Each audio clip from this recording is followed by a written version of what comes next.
যে বর্তমানে মুসলমানদের উপর, বর্তমান বাংলাদেশ সরকার মুসলমানদের উপর যে জুলুম অত্যাচার করছে, তার বিরুদ্ধে মুসলমানরা হরতাল, গাড়ি ভাঙচুর বলেন, পেট্রোল বোমা বলেন মেরে সেগুলো প্রতিবাদ করছে। এই প্রতিবাদ শাহেখের মুখ থেকে শুনলাম যে এটা জায়েজ নয়। যদি জায়েজ না হয় তাহলে বর্তমান মুসলমানদের জন্য এই জালেম সরকারের প্রতিবাদ স্বরূপ আমাদের কি করণীয়, কি করতে পারি আমরা?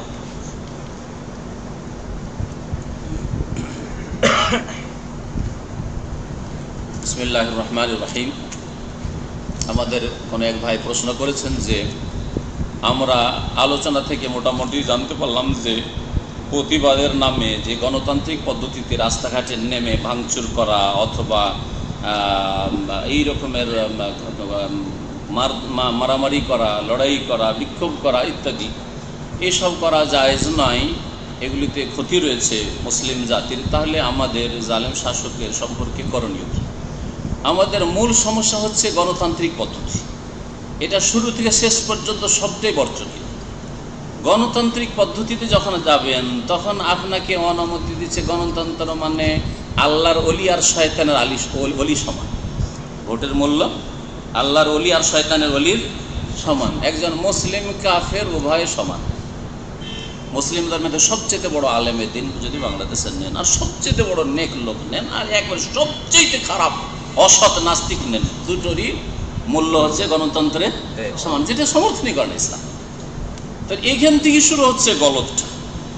আর তারপরে বাক স্বাধীনতার নামে আর তার রাজনৈতিক স্বাধীনতার নামে আপনার বিরোধী দল থাকবে, অপোজিশন পার্টি থাকবে, এটাও ইসলাম সমর্থন করে না। খলিফার সাথে সবাইকে থাকতে হবে, কিন্তু খেলাফ হতে নেই। ওই গণতন্ত্র নিয়েছে তখন ওদের ধার করা গণতন্ত্র, যখন আব্রাহাম লিঙ্কনের তখন ওদেরই ধার করা অপোজিশন পার্টি, এটাও ইসলাম বিরোধী।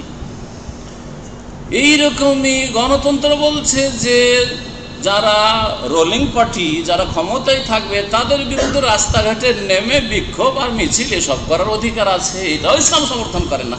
ইসলামের তো কোনোটাই নেই, সবগুলি বাতিল। সেই জন্য এই পুরো শুরু থেকে শেষ পর্যন্ত সবটাকে বর্জন করতে হবে, সবটাকে বর্জন করতে হবে। যখন এই নীতিটাই হচ্ছে গায়র ইসলামী জাহেলি নীতি গণতন্ত্র, সুতরাং এর শুরু থেকে শেষ পর্যন্ত এ টু জেড সবটাই বর্জন করা ফরজ মুসলিমের জন্য। কোনোটাই থাকা যাবে না, ইসলামের নামেও থাকা যাবে না, আর অন ইসলামিক পেট পূজার নামে যেসব দল পয়দা হয়েছে সেগুলি তো থাকা যাবে না। তো কথা হচ্ছে যে আমাদেরকে ফিরতে হবে ওই রাস্তায় যেই রাস্তার মাধ্যমে রাসূলুল্লাহ সাল্লাল্লাহু আলাইহি ওয়াসাল্লাম ইসলাহ করেছেন। ইমাম মালিক বলছেন লা ইয়াসলুহু আখিরু হাযিহিল উম্মাহ ইল্লা বিমা সালাহা বিহি আউয়ালুহা। এই উম্মতের শেষ যুগের লোকেদের সমস্যার সমাধান হবে না, একমাত্র সেই পথেই হবে যেই পথে এই উম্মতের প্রথম যুগের লোকদের সমস্যার সমাধান হয়েছে। অর্থাৎ রাসূলুল্লাহ সাল্লাল্লাহু আলাইহি ওয়াসাল্লামের সাহাবায়ে কেরামদের, তাবেঈনদের, তাবেঈনদের স্বর্ণযুগে যেমনভাবে সলিউশন ছিল, সমাধান ছিল সমস্যার, সেইভাবেই সমাধানটা হইতে হবে। রাজনৈতিক সমাধান হোক, আর অর্থনৈতিক সমাধান হোক, আর সামাজিক সমাধান হোক, আর পারিবারিক সমাধান হোক। সুতরাং রাজনীতি তো আপনাকে ফিরে যেতে হবে রাসূলুল্লাহ সাল্লাল্লাহু আলাইহি ওয়াসাল্লামের রাজনীতির দিকে, সাহাবায়ে কেরামের রাজনীতির দিকে, আর গণতন্ত্রের রাজনীতি। আর তারপরে তখন তার কিছু নেব কিছু নেব না।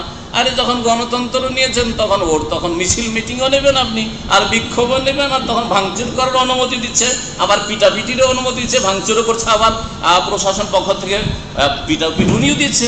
এগুলি কোথায় ইসলামে আছে? কোনোটাই নেই, কোনোটাই ইসলামে নেই। সুতরাং এগুলি পুরোপুরি বর্জনীয়, এসব কোনোটাই জায়েজ নাই।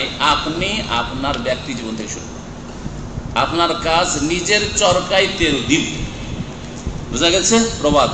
আপনি নিজেকে খাঁটি মুসলিম তৈরি করুন, মাথা থেকে পা পর্যন্ত 5 ওয়াক্ত নামাজে কোনো ত্রুটি নেই, তৌহিদে কোনো ত্রুটি নেই, সামান্যতম বড় শিরক ছোট শিরক নেই, কোনো বিদাত নেই, গুমরাহি নেই, নাস্তিকতা নেই, আপনার মধ্যে সেকুলারিজম নেই, ধর্মনিরপেক্ষতা নেই, কোনো গুমরাহি আপনার মধ্যে নেই। তাবিজ নেই, তোমার নেই, মিলাদ নেই, শবে বরাতে হালুয়া রুটি নেই, সবগুলি বর্জন করেন। এসব বর্জন করার পরে ফারাইজগুলি আদায় করেন, হারাম নাজায়েজ থেকে বাঁচেন, সুন্নত মুস্তাহাব আদায় করেন, ইত্যাদি ইত্যাদি। এইসব করে আপনি আপনার ব্যক্তি জীবনে মুসলিম হন। তারপরে আপনার পরিবারকে মুসলিম বানান, আপনার স্ত্রী, আপনার ছেলে মেয়ে, আপনার বউ আর রয়েছে ইত্যাদি, পুরো ইসলাম ওখানে পালন করেন। আপনি একটা ইসলামিক স্টেট আপনার বাড়িতে তৈরি করেন, আপনার বাড়িতে যেমন একটা দেশ, আর ওই দেশে আপনি আপনার বাড়িতে আপনি নেতা, আপনি হচ্ছেন ওখানকার রাষ্ট্রপতি, আপনার স্ত্রী আপনার অধীনে আছে, আপনার ছেলে মেয়েরা যে সবাই ইসলাম পালন করে, ইসলামিক পরিবার। তো দুটো ক্ষেত্র হলো, ব্যক্তি জীবন হয়ে গেল, ইসলামিক জীবন, পারিবারিক ইসলামিক পরিবার, আর তারপরে আপনার অর্থনীতি। আপনি যে রোজগারটা করছেন একটা পয়সা হারাম ঢোকায় না, আর যেখানে ব্যয় করছেন একটা পয়সা হারামের জায়গায় খরচ করিয়েন না, একটা পয়সার অপচয় করেন না। কিছু পয়সা যদি আপনি বাঁচাতে পারেন আপনার সংসার চালিয়ে, তাহলে আল্লাহর রাস্তায় আল্লাহর দিনের সেবায় নিয়োজিত করেন। হ্যাঁ, দান খায়রাতের মাধ্যমে, দারিদ্র মোচনের মাধ্যমে, দাওয়া ইলাল্লাহর মাধ্যমে, কোরআন সুন্নাহর প্রচারের মাধ্যমে, ইসলামের কথা প্রসারের মাধ্যমে, এতে খরচ করেন আপনি, এতে আপনি কামিয়াব হবেন। তাহলে এতে আপনার অর্থনীতিটা ভালো হলো, এক পয়সা হারাম খান না, আর একটা পয়সা হারামে খরচ করেন না, অর্থনীতি ঠিক হয়ে গেল। সুদ নেই, ঘুষ নেই, বেমানি নেই, কারো টাকা মারা নেই, আত্মসাৎ নেই, ইত্যাদি নেই, হালাল রিজিক আপনি খাচ্ছেন। কটা ক্ষেত্র ঠিক হলো? তিনটা হইল।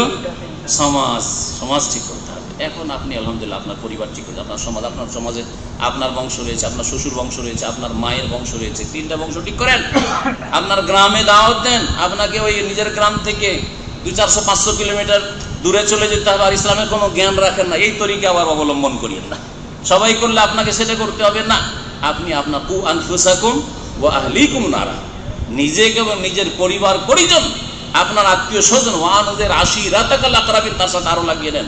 আল্লাহ নিজেকে এবং পরিবারের কথা এক আয়াতে বলছেন, আর এক আয়াতে বলছেন তোমার নিকট আত্মীয়দেরকে সতর্ক সাবধান করো। নিকট আত্মীয়রা গ্রামে আছে, অথবা আপনার এলাকায় আছে, আপনার অঞ্চলে আছে, তাদের মাঝে দাওয়ার কাজ করে, ইসলাম প্রচারের কাজ করেন। এদের মধ্যে কত রকমের যে শিরক, কত রকমের যে বিদআত, কত রকমের যে গুমরাহি, অধিকাংশ সব বেনামাজি, এদেরকে ঠিক করেন।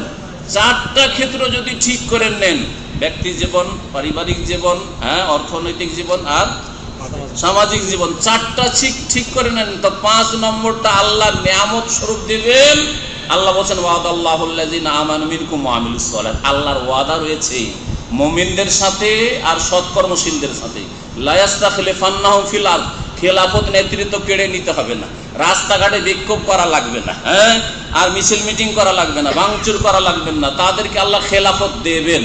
ইস্তেখলাফ, যারা আরবি ভাষার গ্রামার নাহু সারফ বুঝেন তাদেরকে বলছি বিশেষ করে, যে ইস্তেখলাফ মানে খেলাফত দেবেন আল্লাহ, খেলাফত নিতে হবে এই কথা বলা হয়নি, কেড়ে খেলাফত দিয়ে দেবেন। কামাস্তাখলাফাল্লাযিনা মিন ক্বাবলিহিম, যেমন দাউদকে দিয়েছেন, যেমন সুলাইমানকে দিয়েছেন, যেমন মুহাম্মদুর রাসূলুল্লাহকে দিয়েছেন সাল্লাল্লাহু আলাইহি ওয়াসাল্লাম, যেমন দিয়েছেন আবু বকরকে দিয়েছেন, ওমরকে দিয়েছেন, ওসমানকে দিয়েছেন, আলীকে দিয়েছেন, হাসানকে দিয়েছেন, ওমর ইবনে আব্দুল আজিজকে দিয়েছেন, ইত্যাদি ইত্যাদি। খেলাফত দেবেন, কিন্তু শেষখানে কন্ডিশন বলা হয়েছে, ইয়াবুদুনানি লা ইউশরিকুনা বিশাইআ, আমি সংক্ষেপ করে দিলাম, ওখানে নিরাপত্তা দেবেন, শক্তিশালী করবেন, এসব কথা বলা হয়েছে।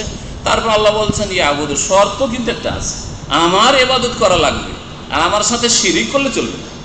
লা ইউশরিকুনা বিশাইআ, কবর মাজার থেকে যাবে, দরগা থেকে যাবে, দুর্গা থেকে যাবে, পীর মুরিদের ব্যবসা থেকে যাবে, আর পায়ে গিয়ে সেজদায় পড়ে থাকবে, এগুলো থেকে যাবে। আর বোঝা গেছে আগুন নিচে জ্বলছে, আর ওর উপর ধামা চাপা দিয়ে কিছু বিছিয়ে দিয়ে তার উপর আপনি কুরসি সাজিয়ে বিরাজমান হয়ে বসে আছেন, এরকম হইলে হবে? এর অবস্থা তো ওইরকমই, যে আমাদের পায়ের তলায়, মাটির তলায় আগুন, একটু নিচে আগুন আছে, কিন্তু একটু আগুনের উপরে কিছু দিয়ে, আর তারপর আমাদের চেয়ার রেখে দেওয়া হয়েছে। এইরকম হচ্ছে অবস্থা আজকালকার। এইরকম করলে তো কাজ হবে না, এই টিকবে না, এই ইসলামিক নেতৃত্ব টেকবে না। আল্লাহ রাব্বুল আলামিন যেন আমাদেরকে সার্বিক জীবনে ইসলামের বাস্তবায়নের তৌফিক দান করেন, আমিন। আর তার সাথে সাথে একটু দোয়া করেন, আল্লাহ আমাদেরকে নেক শাসক দান করো, আল্লাহ অসৎ শাসককে দূর করে দাও, যারা শাসন ক্ষমতা রয়েছে তাদেরকে হেদায়েত দান করো। এই দোয়াগুলি করতে অসুবিধা আছে? আরে উচ্চ স্বরেও করতে পারবে, এখনো করতে পারবে। আল্লাহ আমাদের শাসকগুলিকে নেক বানিয়ে দাও, শাসকদের যারা পরামর্শদাতা রয়েছে, ডানে বামে রয়েছে, তাদেরকে ভালো করে দাও, তাদেরকে হেদায়েত করো, তাদের হেদায়েত নসিব করো। তারা হেদায়েত হয়ে গেলে দেশ ঠিক হয়ে যাবে, একদিনের মধ্যে দেশ ঠিক হবে। সারা দেশের আলেম ঠিক হয়ে গেলেও দেশ ঠিক করা সম্ভব নয়, কারণ আলেমের কাছে পাওয়ার নেই, বক্তব্য আছে, কোরআন হাদিস আছে, কোরআন আছে, সুলতান নেই। সালাফ সালেহ বলেছেন যে কোরআনের সাথে সুলতান লাগবে, তো সুলতানটা তো আসতে হবে, ওর তরিকা আছে, তরিকাটা রাসূলুল্লাহর তরিকা হইতে হবে, আবার ওই গণতন্ত্রের তরিকা হইতে হবে। আল্লাহ রাব্বুল আলামিন যেন আমাদের বুঝার তৌফিক দান করেন।